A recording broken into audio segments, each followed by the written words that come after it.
Hello, everybody, and welcome to this episode of Mastering Midlife, How to Thrive When the World Asks the Most of You. I am your host, Mark Silverman. I am excited today. We have the money couple, Scott and Bethany Palmer, with us. These are financial advisors with a combined experience of like 50 years in teaching people about money.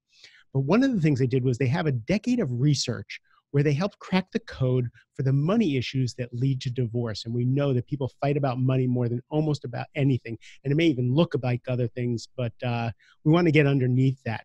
They wrote a book called The 5 Money Personalities.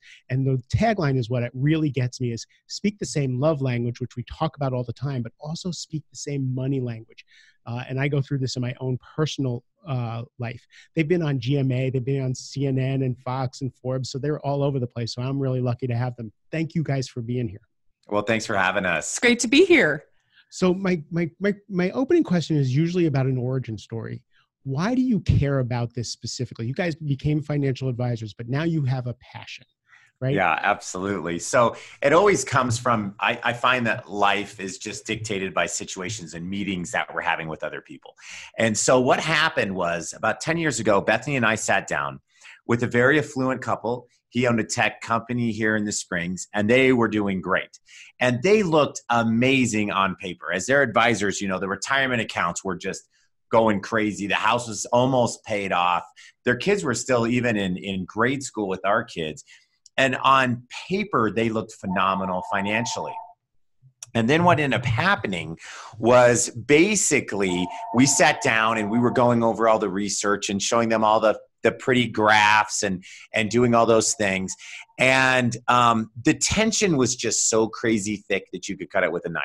And I was like, they probably had a fight in the car, drive over here, or something happened in the elevator. So I asked them, I said, do you all just want to take a couple minutes and visit, and Beth and I can step out? And she just blurted out something that really changed Bethany and I forever. And she says, well, actually, we're not here to get an account review. We're getting a divorce and we're here to split up the assets. We were shocked. We were shocked because goodness. This couple was like picture perfect, you know, sideline soccer mom and dad couple. And so Beth and I are looking at each other, and I just kind of blurted out, because I tend to be a little too blunt at times. Why are you getting divorced? Like, what's wrong? And I had to, you know, in my mind, I'm like, oh, somebody cheated on somebody. Somebody's addicted to porn. You know, I'm going through all of these things in my mind. And what she said really changed the way that Bethany and I look at life and financial advising, because what she said was, we're getting divorced over money. And I'm looking at all the spreadsheets. It didn't make any sense because they had a lot of money. So how could they be getting divorced over money? So Scott and I were totally perplexed. Yeah. That night we were talking about it and we were just like, what in the world? What do you mean you're getting divorced over money and you have a lot of money? So Scott, to his credit, picked up the phone the next morning and called him and said, you got to help me out with this one. Yeah. What does that mean? You're getting divorced over money? So hold on a second. So what gave you the guts to cross that line to have that conversation? Well, I think knowledge is power. And Bethany and I want to make sure that when we're working with people, that we know it's going out in the real world. I mean, we all create worlds of our own where everything looks one way, but the only way we can really learn and move forward is to get into other people's minds and into their world. Whether we agree with it or not, or whether we like it or not, I mean, just look at the environment in America today, right now. Everybody's so set on what they believe that we don't even hear people anymore. Right. And so, and one of the things Beth and I also did that night was we started getting online because we like to solve problems. And so we got online and we were Googling, like, you know, getting divorced over money. And there was nothing, there were no resources for people at that time. Right. So when Scott called him that next day, he was like, Scott said, you've got to help me out. And he said, okay, great. I have no problem telling you what kind of money problems we have. And he gave a couple of examples. Yeah, I said, just give me 2 quick ones. And he said, coffee. And I was like, you need some coffee? God. And he's like, no, coffee. And I'm like, all right, how does coffee lead to divorce? And he said, Scott, okay, so for the last 15 years, you know me, I go to the same coffee place. I get the same $5.50 cup of coffee every day, Monday through Friday.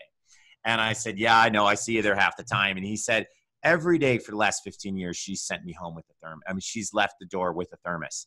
And that thermos gets thrown in the back of my car, sits her all day. I get home and empty it out. And the thing that just bothers her is that he spends $5.50 and she's like, this is so cheap. It's 25 cents. Brew it at home. Why wouldn't you do that? Like almost like berating him. Yeah. And then the second thing he said was lunches. And this guy was the master, get a group of individuals together over a big lunch table and just build his business. That's how he did it. And he said, you know what, Scott, for the last 10 years, I walked through the door and it's, where'd you go to lunch? How much did you pay? Did you pick up the tab? Did somebody else pick up the tab? Why do you always have to pick up the tab? Yeah, why do you always have to pick up the tab? And he says, even though I've built this amazing business doing this, every single day, these are the questions that I get asked coming through the door. And then just other things you mentioned, like, you know, his boy happened to be really good at soccer and he wanted to send him on a travel soccer team, but she wouldn't even think about it because of the amount of money that it costs. So it's just, it was amazing to us is how this everyday money talk is what got in the middle of them. And that's when we said, okay, there's got to be some resources out there. We looked, we Googled, we were just like, there was nothing about how to get on the same page about money. And we were just like, and Scott and I had our own challenges.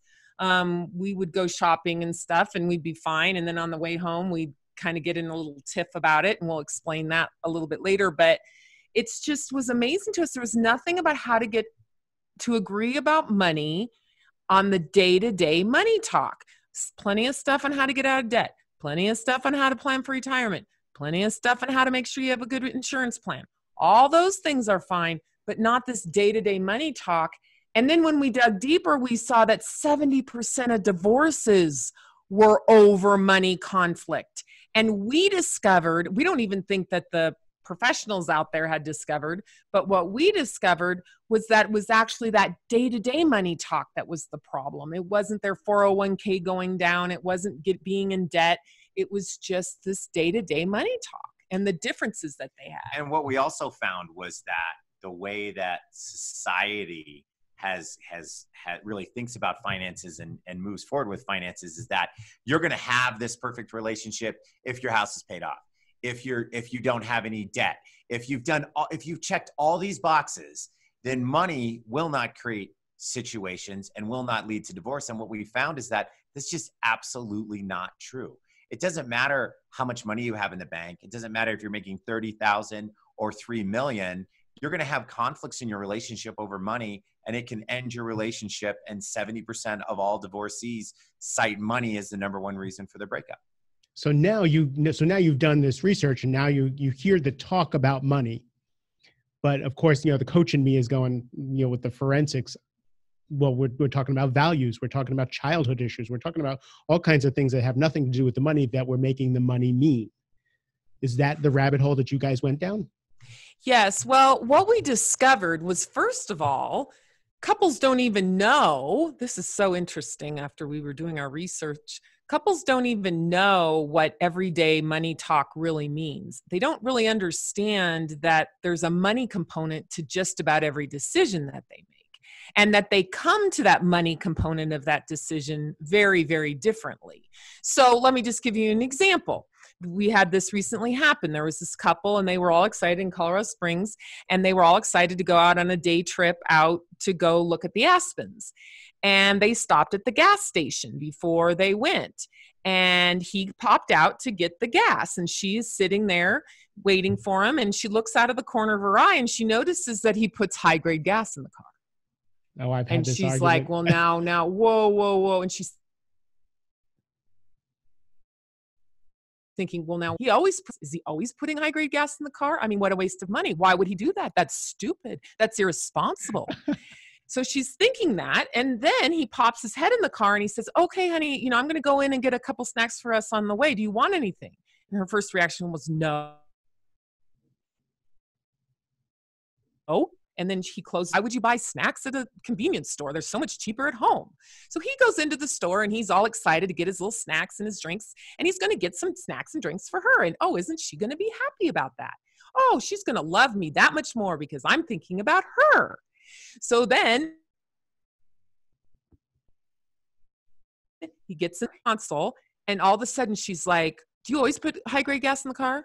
And he's like, well, of course I do. I mean, it helps our car. It makes our car last longer. Why would you do that? That's ridiculous. Oh, and I told you I don't want any snacks. Why would we do that? We could have packed snacks before we got in the car. So fast forward, they are in an argument.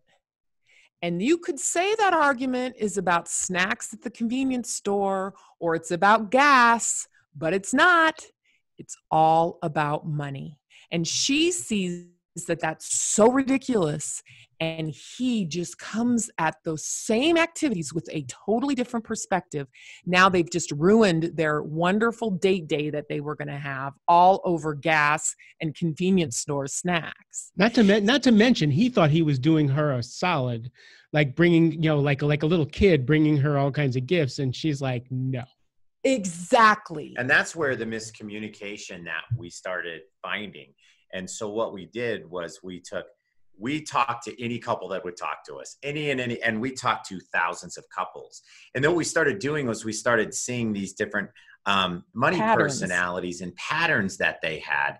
And then what we did was we took this research and we gave it to a statistical scientist at Stanford and basically said, how do we quantify this? How do we put this in a position and put all this research together, which helps people actually label the way they look, view, act, spend, don't spend money. And that's where the 5 money personalities came from, was research based on the couples that we were serving. And then we also, this is really interesting too, because you alluded to this a little bit earlier, but we also researched kids and how they spent, if you will, their candy. Because candy to a child is really their form of currency.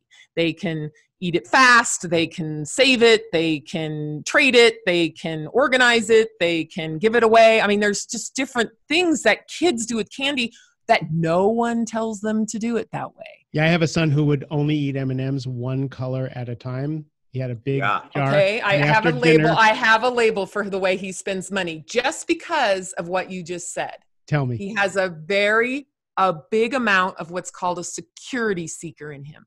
He has to have a plan. He has a plan to eat the red ones first, the green ones second, the blue ones third. Yes.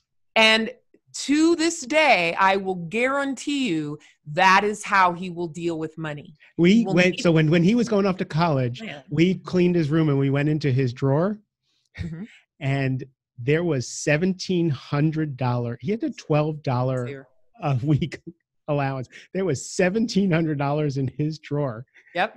And we asked and then him, we have, dealing drugs? Are you dealing drugs? And he's like, you know, I haven't spent a cent since my birth. Right. So that plays perfect into how the money personalities work. Well, tell him what that is. So that is a saver. So his money personality most likely is what we call a saver security seeker. So what we did based on our research is we came up with 5 different money personalities. And what we found out is that everybody has a primary, but everybody also has a secondary. And they're both super important to understand. So your son, I guarantee it, is either a saver security seeker or a security seeker saver. Meaning he's really probably never going to deal with debt.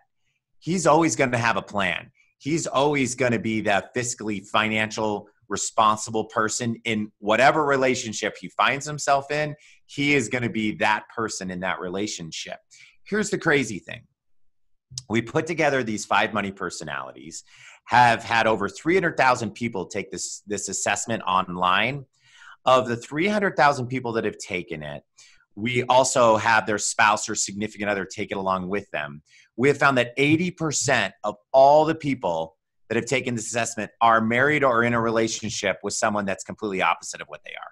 And that's what I was talking about at the beginning, how I'm kind of a risk taker and I was a sales guy and all that. And my partner, government employee for 25 years, right? Knows how much money, knows where he puts his money, that kind of thing. Yep, so, yes. Exactly. So opposites attract and then opposites attack. And so that's really true when it comes with money. Because think about when you're first dating or you're kind of launching your relationship. Oh, he or she loves when I lavish gifts on them. He or she loves when we go do this impromptu whatever. And then you get into a serious relationship or married to that person, then that becomes really annoying, because it's like, we don't have the money to do that. We don't have the time to do that. And one of the things that's so true and that you really have to focus on with these money personalities is there's no right money personality. There's no wrong money personality. It is who you are. We know that no one told your son not to spend his money, and no one told your son how to organize his candy. He just inherently did that. Those are his money personalities. It's part of his DNA. He was born with it. So why we get into relationships and then we expect someone to change is crazy. It's never going to happen. Well, and isn't it interesting? You just mentioned that you're more of the risk taker type. And isn't it interesting that you have a son who's very, very different? That probably, you were probably happy to see it on one side, but on the other side, you're thinking, well, live a little, dude. No, dude, I'm like, dude, you need a new baseball glove. I have the money. Let's go get a new baseball glove. But you know what? He has a hard time doing that. Right. And so we have the 5 money personalities, 3 of them, which are spender, risk taker, and flyer. Those 3 money personalities are very different, but they're on the same side of the spectrum. Those money personalities are not often encouraged by society. Society likes the other side of the spectrum, the saver and the security seeker. And the savers and the security seekers get all you're the responsible ones. You're smarter. You're fiscally responsible, those kind of things. Yeah, but what about if we didn't have any risk takers who never started businesses? What if we never had spenders who didn't give away to our nonprofits to keep them going and helping people all around the world? I mean, so there's, 2 sides to it, but what we're trying really hard to do is, number 1, make sure everybody knows their labels, their primary and secondary. Number 2, know where the conflict is going to come in. And number 3, celebrate them. Celebrate the money personalities that are inside of your relationship, because that's how you get to be a more balanced person. Celebrate, and I'm going to add to that, celebrate and then respect. Yes, right? Because for me, one of the things, I'm Ricochet Rabbit. I'm okay with risk, with debt, with, because I've been poor, I've been rich, I've been homeless, I've been, live in a mansion, right? I'm good. Right. But my partner, again, steady Eddie, likes to know where his money is. But for me, I had, when we had a conversation about buying a new house, I had to say, by the way, I know that security is a value of yours, right? So I'm going to take care of A, B, and C so that you have your security and you stay out of my business with D, E, and F, because that's how I have to live. Right. That's exactly. I mean, that's exactly. Now, imagine if you were able to have that same conversation, but have labels on it. No, yeah, I think that's so helpful. Saver, yes, so helpful. So you are a saver security seeker. So I know that getting, losing money and all that makes you crazy. I know that you like a plan. So we're going to make sure that we A, have enough, and B, we have a plan with it. At the same side, I am at what's called a spender risk taker. So I don't mind spending money. I don't mind giving gifts. I don't mind being generous. I also don't mind taking risks. So we've got to have that side, for me, okay as well. So now you have a conversation that is giving you compromise, but what we call is compromise with purpose. Because you're not, you're respecting, I love that word, respect. You're respecting each other's differences. You've got a label for them. You're not putting them down. You're just figuring out how together you can take care of all of the 4 in your relationship. It also lets you, like, as your temperature is going up, as you're watching your spouse or your significant other spend money or take a risk or seek security or bring a coupon, and as you're noticing your blood pressure goes up, you can think to yourself, that person is acting exactly like their money personality. They're being a saver right now. They're being a security seeker. So one of the things that we tell couples is, hey, be okay with that. And you don't blame the person. They're being an idiot. No, they're living out their money personality the way they are. And what it does is in some ways, it almost lets you shift blame onto the money personality. It depersonalizes it. It just makes it a character trait instead of a character. Which is amazing, which is true in business too. We were consulting with a company, and their president and founder is like always at about 50,000 foot level of thinking. So he wanted to buy, and he's a risk taker. He wanted to buy their own trash truck to go around to their different locations and basically hire a guy that would pick up the trash every 2 days and take it out to the dump. Well, the CFO was like, that's insane. It would take us 28 years to pay off that truck. But then the founder was like, yeah, but we can employ someone, and that's going to help our community more, and blah, blah, blah.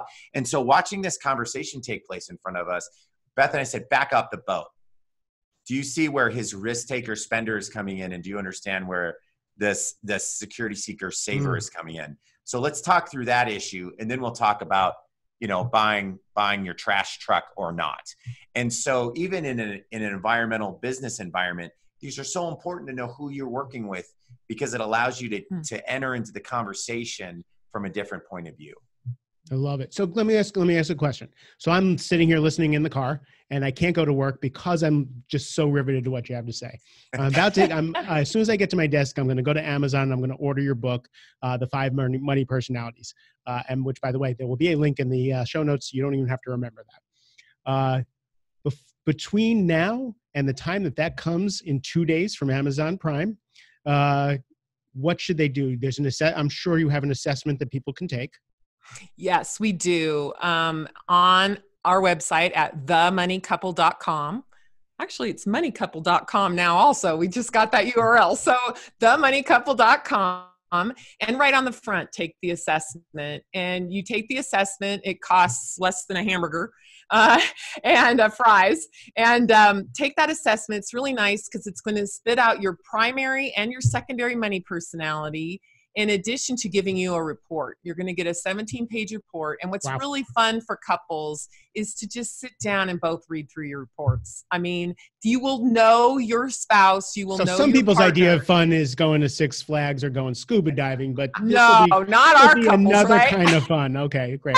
Right. Well, this type of fun will actually let you go and enjoy that trip, because the other person won't be whining about the money. There you go. Touche. And do it with a glass of wine. That doesn't hurt either, But it's just a really wonderful exercise to do with each other. Then you read the Money Personalities book, where we give you a system. We also have a full system on our website as well, to be able to help you speak the same love and money language. I love that you have a system on your website, because a lot of people will not read the book, but they'll do an online course together. And I think that gives people something to do.